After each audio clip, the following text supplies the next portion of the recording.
여러분 반갑습니다. 또 수요 예배를 사모해서 이 자리에 나오신 여러분을 주님의 이름으로 사랑하고 축복합니다. 이 시간 옆에 있는 분들과 멀리 떨어져 있긴 하지만 반가운 얼굴 한번 인사하시겠습니다. 주님의 이름으로 사랑하고 축복합니다.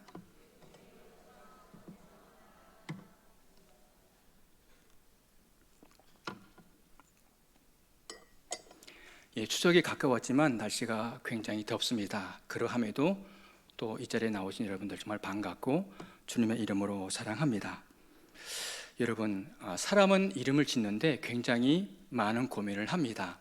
그 이유는 한번 이름을 지으면 일평생 그 이름을 부르기 때문입니다. 그래서 의미 있는 이름, 또 듣기 좋은 이름으로 부르려고 많이 노력을 합니다. 이름이 결혜인데 성이 한씨이다 보니 한결에 굉장히 의미 있는 이름이 되었습니다. 이름이 잔디라는 또 이름이 있는데 성이 금씨이다 보니까 금잔디라는 굉장히 예쁜 이름이 되었습니다. 뿐만 아니라 이름이 나라라고 했는데 성이 신씨이다 보니 신나라라는 이름이 정말 신나는 이름이 되었습니다. 그런데 그러함에도 불구하고 또 좋은 의미의 이름도 있지만 의도치 않게 이 성씨를 생각하지 않고 이름을 그냥 짓다 보니까 굉장히 곤혹스러운 이름이 있기도 합니다. 부모님이 이쁘게 자라라 해서 다나하다는 이름을 지어줬는데 성씨가 이씨인데 그냥 읽어보니 이다나가 되어버렸습니다. 또 어떤 분은 지방의원 후보로 나왔던 분인데 이름만 부르면 그냥 기판이에요. 그런데 성씨가 또 고씨입니다. 그래서 고기판이 되어버려가지고 많은 어렸을 때 친구들에게 놀림을 받았다는 그런 이야기가 있습니다. 성경에도 힘든 삶을 의미하는 많은 이름들이 있습니다. 나의 기쁨, 나의 아름다움, 희락이라는 이름을 뜻을 갖고 있는 나오미는 모압 지방에서 남편과 두 아들을 잃고 자신의 고향 베들레헴으로 돌아오면서 자신을 나오미라 부르지 말고 괴로움이라는 뜻의 마라라고 불러달라고 합니다. 오늘 본문의 주인공 모세 또한 건져내었다라는 그런 뜻을 갖고 있습니다. 이래서 사람들의 이름과 뜻은 우리에게 많은 것을 시사하고 있습니다. 그리고 그 이름의 뜻을 통하여 왜 그렇게 이름을 지었는지 이유를 발견할 수가 있습니다. 모세는 40년간 애굽 바로의 궁에서 훈련받은 후 애굽 사람을 죽인 일로 인해 광야로 쫓겨나오게 됩니다. 그리고 미디안 제사장 이드로의 집에서 묵으면서 그의 딸 시보라와 결혼합니다. 그리고 아들을 낳고 그 이름을 게르솜이라고 짓습니다. 그 이름의 뜻은 내가 타국에서 나간 애가 되었다란 그런 의미입니다. 바로 화려한 왕궁의 삶에서 거친 광야의 삶으로 뒤바뀐 그런 나그네와 같은 모세의 모습을 잘 나타내주고 있습니다. 그러나 이 게르솜의 원어의 뜻을 가만히 들여다보면 상한 모세의 마음이 더욱 잘 드러나 있습니다. 바로 몰아내다, 추방하다, 인연을 끊다라는 그런 의미가 있습니다. 맞습니다. 그 이름의 뜻처럼 그는 광야로 내몰렸죠. 그리고 추방되었습니다. 그리고 모든 관계가 끊어진 그런 삶이 그의 앞에 놓여지게 되었습니다. 이러한 모습에게 모세에게 하나님은 나타나 하늘에서 호렙으로 이끄시고 타지 않은 떨기나무 불꽃 가운데서 그에게 말씀합니다. 내가 선 곳은 거룩한 곳이니 내 발에 신을 신으라 말씀하시고 내 백성의 고통과 부르짖음을 내가 들었다. 내 백성이 애굽인의 손에서 구하고 젖과 꿀이 흐르는 가나안 땅으로 인도할 것이다. 너를 이제 바로에게 보내고 너를 통해 이스라엘 자손을 애굽에서 구하여 낼 것이다 라고 말씀하십니다. 이때 모세의 반응은 어떤 것이었습니까? 출애굽기 13장부터 13장 13절부터 14장 14절까지의 그 긴 구절 속에서 끊임없는 모세의 하나님에 대한 거부의 내용이 나옵니다. 내가 누구인데 바로에게 가겠습니까? 라는 말로 시작해서 그들이 내게 물을 것입니다. 그의 이름이 무엇이냐 할 때 내가 뭐라고 대답합니까? 그들이 내 말을 듣지 않을 것입니다. 나는 말 잘하지 못합니다.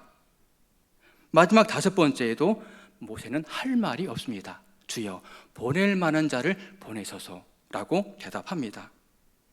끊임없는 모세의 거부, 그리고 상처 입은 자존감의 모습을 우리에게 보여주고 있습니다. 오랜 직장생활을 하다 보면 어떻게 늘 좋은 일이 있을 수만 있겠습니까? 저희 30년 넘는 직장생활을 돌아보면 참으로 좋은 일도 있었지만 힘들고 어려웠던 일들도 있던 것으로 기억이 됩니다.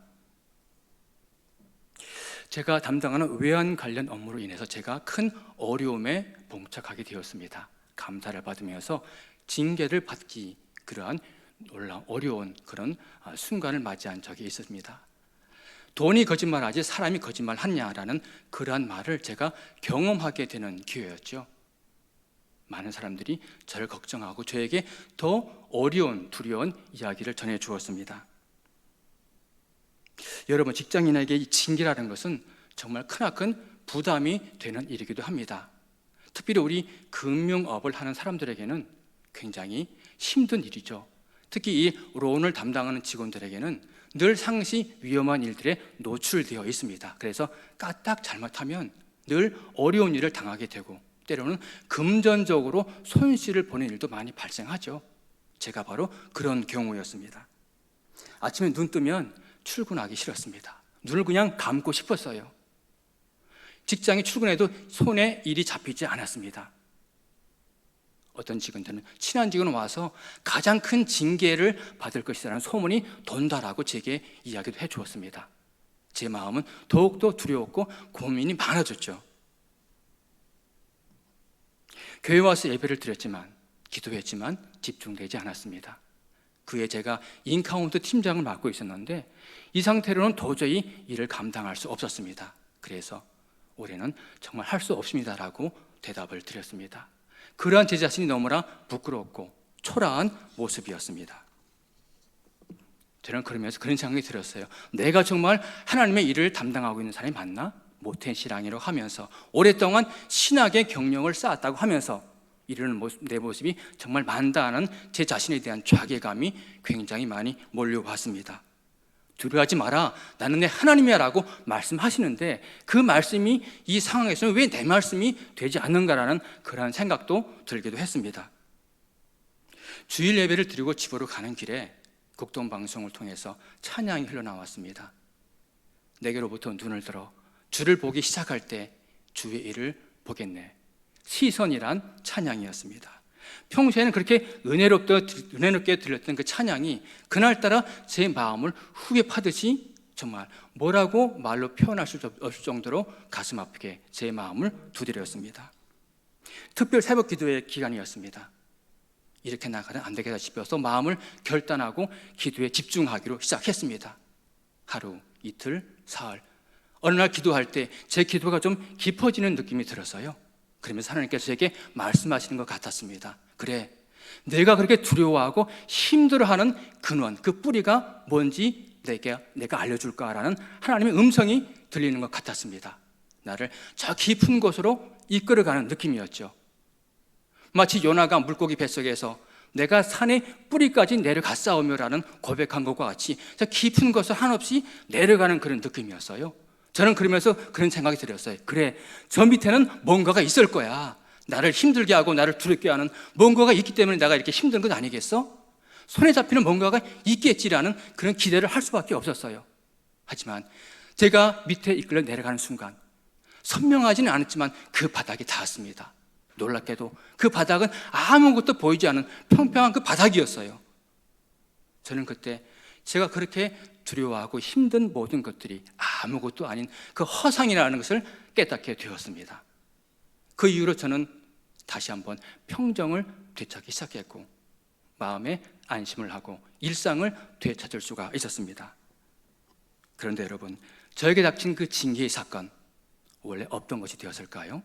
아니요, 변한 것 하나도 없었습니다. 그대로였죠. 그런데 변한 것이 하나 있었습니다. 바로 이 사건을 바라보는 저의 태도였습니다. 그래, 이것다고 사람이 죽으라는 법이 있어? 뭐 어때? 라는 당당한 자부심이 제 안에 생겼던 거죠. 감사하게도 그 사건에서 징계는 가장 낮은 최저의 수준으로 징계가 결정되었습니다. 이 사건은 제게 굉장히 중요한 교훈을 가져다 주었습니다. 이후 다른 사건을 만날 때 담대하게 이것을 헤쳐나갈 수 있는 원동력이 되었죠. 그리고 많은 직원들에게 제 일을 통해서 더 자세하게 일을 잘할 수 있는 그러한 가르침을 가르쳐 줄 수 있는 그런 지혜를 얻는 저의 자원이 되었습니다. 벤자민 프랭클린이라고 하는 사람이 있습니다. 그는 시간 관리를 잘한 것으로 유명합니다. 그래서 그가 쓴 책이 최초의 자기 개발서가 되었고, 시간 관리를 도와준다는 프랭클린 플래너의 이 고유명사가 바로 벤자민 프랭클린에서 유래되어 있습니다. 그대는 인생을 사랑하는가? 그렇다면 시간을 낭비하지 말라.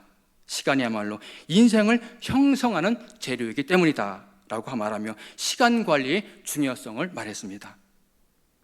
그는 13가지 덕목, 절제, 침묵, 질서로부터 시작해서 마지막 겸손함까지 항목을 정해놓고 한 가지씩 지켜나갔습니다. 가장 먼저 절제부터 시작했습니다. 이것이 이루어지지 않고는 그 어떤 것도 이루어질 수 없기 때문입니다. 그런데 그가 하나하나 반복했던 일들이 현대인들에게 리추얼이라고 하는 습관의 힘이 되었습니다. 시사 상식 사전을 보면 이 리추얼이란 MZ세대에서 유행하는 트렌드입니다. 바로 일상생활에 활력을 불어넣는 규칙적인 습관을 의미합니다. 모세에게도 매일매일 반복되는 일상의 습관이 있었습니다. 그것이 무엇이었을까요? 우리 창세기 우리 본문 3장 1절의 말씀 같이 읽겠습니다. 시작. 모세가 그의 장인 미디안 제사장 이드로의 양떼를 치더니 그떼를 광야 서쪽으로 인도하여 하나님의 산 호렙에 이르니. 여기서 모세가 이드로의 양떼를 치더니라는 말씀이 나옵니다. 우리는 모세가 광야에서 양 치는 것이 당연한 것 아니야? 장인 집에 얹혀 살고 있잖아 라고 생각할 수 있지만, 오늘 본문의 말씀 치더니라는 말씀을 주목해 보면 원뜻이 단어가 출애굽기 2장 17절과 19절, 그리고 창세기 13장 7절과 8절에서 목자로 표현되고 있습니다. 모세는 목자였다는 것입니다. 양을 치는 일이 잠깐 누구를 도와주는 정도가 아니라 이것이 그의 생업이었고 그의 직업이었던 거죠. 목자는 어떤 삶을 살아야 합니까? 고달픈 삶입니다. 매일매일 습관을 들여 반복되는 일상을 살아야 하는 그런 삶이 목자의 삶이죠. 제 시골에서 초등학교 시절에는 늘 오후에 반복되는 일들이 있습니다. 그것은 뭐냐면 학교를 마치고 소의 풀을 뜯기는 일이었죠. 오전 수업을 마치고 집에 와서 붓더미에 앉아서 밥을 먹고 그 다음에 오후에는 소를 먹이러 나가는 일이었습니다. 아침에 일찍 매도했던 소의 고삐를 풀러서 물을 먹입니다. 그 뜨거운 한낮을 기다렸던 소는 물을 엄청 먹어댑니다. 그리고 그 다음에는 소를 끌고 풀들이 있는, 맛있는 풀들이 있는 곳으로 다니며 풀을 뜯기죠. 여러분, 소들이 가장 좋아하는 풀이 어떤 풀인지 아십니까? 갈대를 그렇게 좋아합니다. 그런데 또 좋은 것은 갈대를 먹으면 소의 배가 팡팡하게 금방 불러옵니다. 이 소꾼, 목동들에게는 중요한 일이 있어요. 그것은 중요한 건 뭐냐면 바로 이 소들의 배를 불려서 집에 가야 되는 거죠. 제가 언젠가 소의 배를 불리지 않고 집에 갔더니 아버지는 가만히 있는데 제 형님이 저에게 뭐라고 막 야단을 치었어요. 왜 소가 이렇게 배가 골았냐고. 사람 인류 중에 제가 막내였거든요. 아니, 형님은 소를 먹이지 않고 저에게 야단만 치는 겁니다. 제가 다윗 왕이 아니잖아요. 자, 이렇게 모세는 새벽같이 일어나 양떼를 일구고 풀밭을 찾아 헤매야 했습니다. 낮에는 그 뜨거운 태양을 무릅쓰고 양들을 돌봐야 했죠.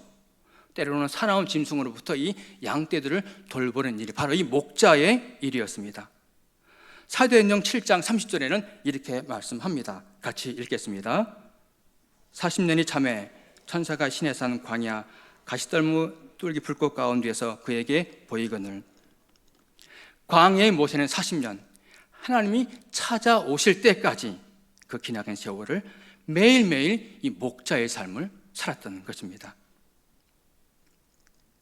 고도원에 아침 편지가 있습니다. 바로 고도원이란 작가가 운영을 하고 있습니다. 현재 이 편지를 받아보는 독자는 400만 명이 가깝고 매일 아침 150명의 직원들과 함께 아침 편지 고도원의 문화재단을 운영하고 있습니다. 뿐만 아니라 깊은 산속 옹달샘이라는 쉼터 운영을 통해서 삶에 지친 많은 사람들에게 힘을 제공해 주고 있습니다. 그리고 최근에는 링컨 학교와 꿈 넘어 꿈 국제 대안학교를 통해서 청소년들을 가르치고 있습니다. 링컨 학교는 어릴 적 그 자신의 가슴을 뛰게 했던 링컨 대통령의 언어를 통해서 청소년들에게 호연지기를 가르치기 위해서입니다. 그에게 청소년 시절 꿈이 있었습니다. 그것은 바로 대통령의 연설문을 작성하는 사람이 되는 것이었습니다. 그는 꿈대로 청와대에 입성하게 됩니다. 그리고 대통령의 연설문을 작성하게 됩니다. 그런데 기도와 달리 그 일은 너무나 힘든 일이었습니다. 몸도 마음도 지쳐갔습니다. 그는 나중에 경무에 시달려 번아웃의 상태에 이르게 됩니다. 그때 그가 시작한 것이 매일 아침마다 편지 쓰는 일이었습니다. 바로 이것이 고도원의 아침 편지와 깊은 산속 옹달샘의 시초가 되었습니다. 그 당시 고도원 작가가 한 신문 일간지 문화면에 아버지 추억이란 글을 기고했습니다. 그의 글에는 이렇게 얘기합니다. 그의 아버지는 가난한 시골교회 목사였습니다. 지금으로부터 50년 전까지만 해도 그 당시 우리나라가 얼마나 못 살고 먹지를 못했습니까? 그에게 3남 4녀의 자녀가 있었습니다. 한 달 사례비라고 해봐야 보리쌀 한 가마니 그리고 쌀 몇만 순이었습니다. 이것을 어떻게 온 9식구가 먹고 살 수 있었을까요? 밥 때가 되면 자녀들은 숟갈을 들고 한 숟갈이라도 더 먹으려고 다투고 싸웠다고 합니다. 누군가 울음을 터뜨리고 그 울음을 그쳐야 싸움이 끝났다고 합니다. 어머니는 추수가 끝난 고구마밭에 나가 고구마 이삭을 주워와 잘게 썰어 보리밥에 넣어 밥그릇을 늘렸다고 합니다. 어머니와 아버지는 간혹 다투었습니다. 그 이유는 아버지가 책을 사는 이유 때문이었습니다.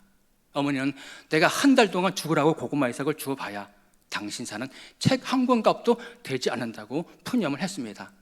이때 아버지는 어머니가 얼마나 고생하는지를 알고 있었습니다. 교회 일로 또 가정에서 그 많은 자녀들을 먹이고 살리는 일로 힘들어하는 것을 알았기 때문에 비굴한 표정을 지으면서까지 이야기했습니다. 여보 미안하오. 그러나 목사가 어때 책을 읽지 않고 설교를 할 수 있겠소라고 달래며 비위를 상하지 않으려고 어머니를 달랬다고 합니다. 이러한 아버지 밑에서 자라며 혹독하리만치 저자는 책 읽는 훈련을 했습니다.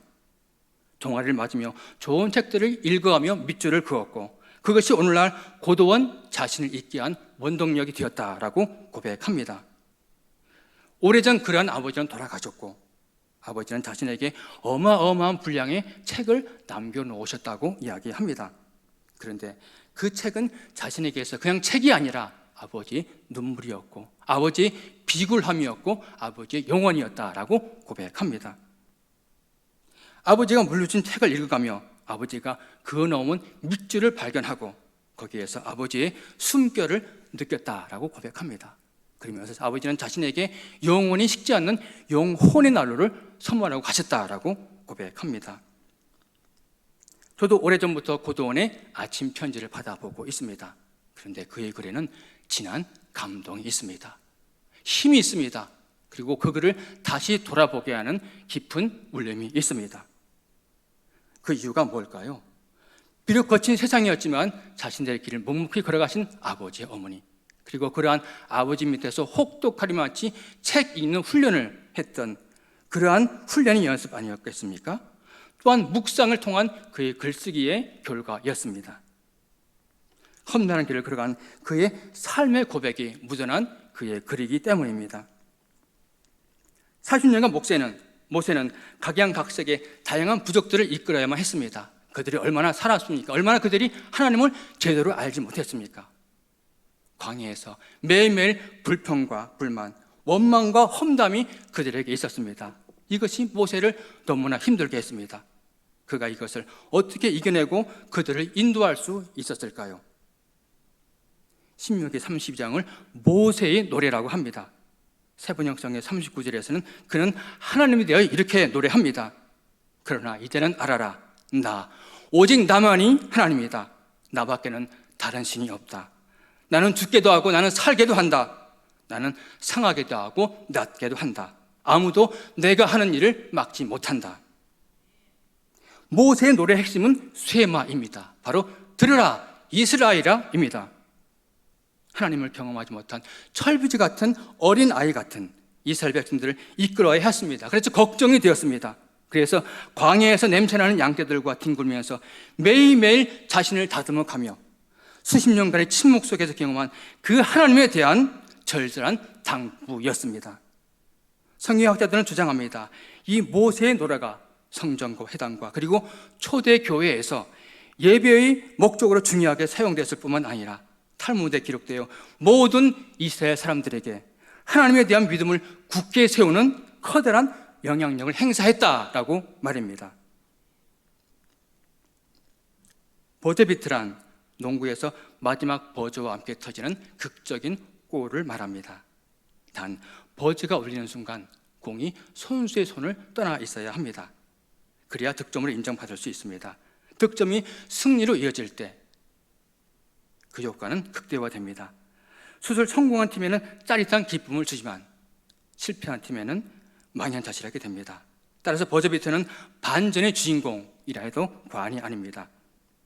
미국 NBA 전설의 마이클 조던이나 매직 존슨은 버저비트의 귀재였습니다. 상대가 도저히 반격할 수 없도록 6초를 남겨놓고 3종 슛을 던져 극적인 버저비트를 만들곤 했습니다. 버저비트야말로 베테랑 농구 선수들의 내공의 결과라고 할 수 있습니다. 버저비트의 기적은 수천 번 연습으로 땀 흘려 연출될 수밖에 없습니다. 남들 보기엔 그저 쉽게 순간적으로 이루어진 것 같지만 그 짧은 순간을 위해 수많은 시간의 노력이 필요했던 겁니다. 그런데 많은 사람들이 이 버저비트의 환상만 꿈꾸며 살아갑니다. 버저비트는 그 어느 날 느닷없이 찾아오는 행운이 결코 아닙니다. 준비하는 자에게 주어지는 우연 같은 필연일 뿐입니다. 세계적인 복서였던 조 프레이저가 있습니다. 나비처럼 날아서 벌처럼 쏜다라는 알리와 세기의 대결을 펼쳤습니다. 세 번의 대결에서 가장 첫 번째 게임에서 알리를 링 위에 눕혔던 선수입니다. 그가 이런 말을 했습니다. 링에 올라갈 때 복수는 이기기 위해서 나가는 게 아니다. 이길 만한 실력이 있다는 것을 모든 사람에게 확인시켜주러 나가는 것이다. 수많은 축적된 능력이 단 몇 분의 시합에서 터져나와 확인되는 것뿐이다 라고 말입니다. 우리 하나님의 부르심은 삶의 현장에 있습니다. 용사로 불렸던 기드온은 포도주택에서 밀을 타작하던 중 부름받았습니다. 엘리사는 박 가는 중에 부름받았고 세리마테는 쇠관에 앉아있던 중에 부름받았습니다. 다윗은 양을 치던 중에 부름받았고 베드로는 물고기를 잡던 중에 부름받았습니다. 잠언 22장 9절에서는 이렇게 말씀합니다. 자기 일에 능숙한 사람을 보았느냐? 이는 왕 앞에 설 것이요 천한자 앞에 서지 아니하리라 라고 말입니다. 여러분, 주어진 일을 감사함으로 최선을 다하는 여러분 되시기를 간절히 축원합니다. 하나님은 우리의 살아가는 삶의 현장을 소중히 여기십니다. 그리고 묵묵히 기다리시고 하나님의 시간, 하나님의 때에 그분의 일을 이루어 가십니다. 모세는 그 기나긴 40년의 세월을 인간관계뿐만 아니라 하나님의 관계마저도 단절된 그러한 삶을 살아갔습니다. 어쩌면 이것이 모세를 더 힘들게 했는지도 모릅니다. 그러나 하나님께서는 우리에게 본문의 7절과 8절의 말씀을 통해서 말씀합니다. 우리 같이 읽겠습니다. 시작. 여호와께서 이르시되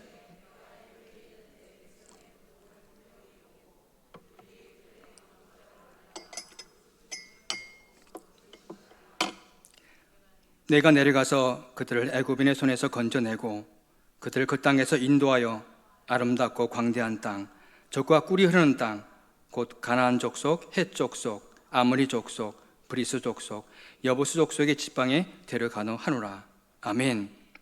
하나님께서 말씀하십니다. 내가 내 백성의 고통을 분명히 보았다. 그 부르심을 들었다. 그 근심을 알았다라고 말씀합니다. 그러면서 내가 내려와서 그 땅에서 인도하여 가나안 땅에 데려가시겠다라고 말씀합니다.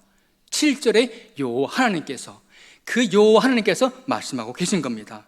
아브라함과 이삭과 야곱에게 약속하셨던 그 계약을 이제 이루겠다라고 말씀하시는 겁니다. 여호와 하나님께서 오늘날 이 땅에 우리를 구원하시려고 친히 예수 그리스도의 모습으로 내려오셨습니다. 바로 이 죄악된 세상에서 우리를 인도하시기 위해서입니다. 그리고 이제 우리를 영원한 천국으로 데려가시겠다고 합니다. 우리에게 바로 이 구원자 예수 그리스도를 신뢰함의 믿음이 여기에 모신 모든 성도님들에게 충만하시기를 원합니다. 여러분, 날마다 우리의 삶이 얼마나 힘듭니까? 아무도 알아주는 이는 없습니다. 외면당이 마치 광야에서 살아갔던 그 모세의 삶이 바로 우리의 삶이 아닙니까? 그러나 하나님은 우리에게 말씀하십니다. 내가 내 고통과 아픔을 보고 있다. 너희 그 깊은 부르짖음을 내가 듣고 있다. 그리고 너의 두려움과 근심을 내가 알고 있다라고 말씀합니다. 화려한 왕궁의 바로가 왕궁이 아니라 매일매일 고단한 삶의 흔적이 살아있는 바로 우리의 삶으로 내려오시는 우리 하나님입니다.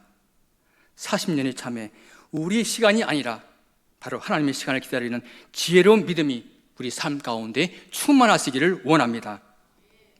이스라엘 백성들 앞에서 구름 기둥과 불 기둥은 언제나 먼저 앞서가셨던 그 하나님께서 오늘도 우리 매일매일 살아가고 있는 우리의 삶의 현장에서 먼저 와서 기다리시고 지켜보시고 우리와 함께 하십니다. 이 사실을 믿는 저와 여러분 되시기를 원합니다. 우리에게 주어진 삶을 힘차게 헤쳐가는 그런 비상하는 믿음으로 채워져가는 저와 여러분 되기를 예수 그리스도 이름으로 축복합니다. 찬양하시겠습니다.